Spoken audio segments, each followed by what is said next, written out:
Level B2, Lesson 7, Multimedia, Disposable Heroes. Nakagawa and other workers also had no idea the reactors were in such a precarious state.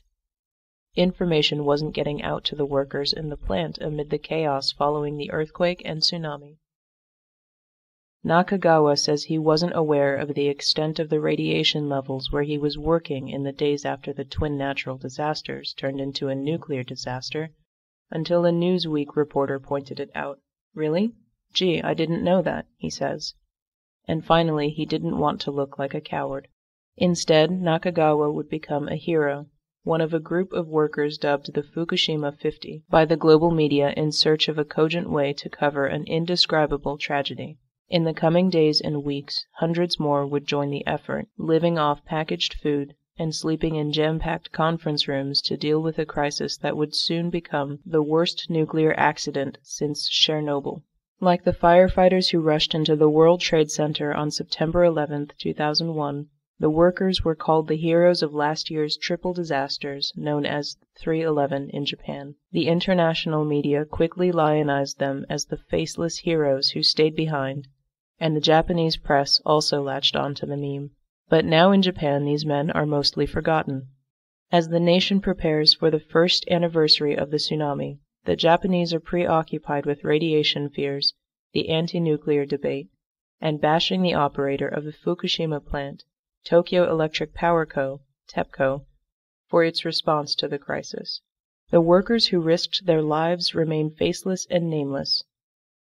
Increasingly, they are also voiceless because they fear being associated with the now vilified power company if they speak about what went on in the plant. 6 workers spoke to Newsweek on the condition that their real names not be used so they could provide a rare first-hand account of the fear and courage of these men, as well as describe what they consider unsafe practices during the initial stages of the recovery effort. In the first 24 hours, Nakagawa and his crew cleared the rubble and debris at the plant, eventually making way for the elite firefighters from Tokyo who were ordered to douse the overheated reactors with water. When he returned to the headquarters building, he says it looked like the field hospital of a battered army. Halls were packed with exhausted workers, chattering about the rising temperatures in the reactors and the radiation levels in the plant. Some TEPCO workers were in hazmat suits during the recovery effort, but Nakagawa was not. He was still in his company-issued gray cotton work clothes. My mind went blank. I thought I was toast. He began to think about how to get out of the place without being noticed. Meanwhile, the reactors were heading toward a meltdown. With no source of power to inject water into the overheating reactors, the fuel rods became exposed, filling the reactor building with hydrogen gas. TEPCO workers raced to inject seawater, but they were too late. A few minutes after they were ready to do so, Reactor Unit 1 exploded. I thought this country was finished, says Jiro Kimura, who had worked at the plant his entire adult life as a TEPCO employee. Moments after the first reactor exploded, Nakagawa got a call from his boss who frantically asked, "What the hell are you doing? Get out of the place." By then, everyone around Nakagawa was talking about the doomsday scenario of all 6 reactors blowing up. I couldn't take it anymore, he says, and as soon as he noticed that few onlookers were around, he bolted from the building and drove home. But the hamlet was a ghost town. His family and neighbors had evacuated, but he didn't have enough gas to drive to the evacuation center.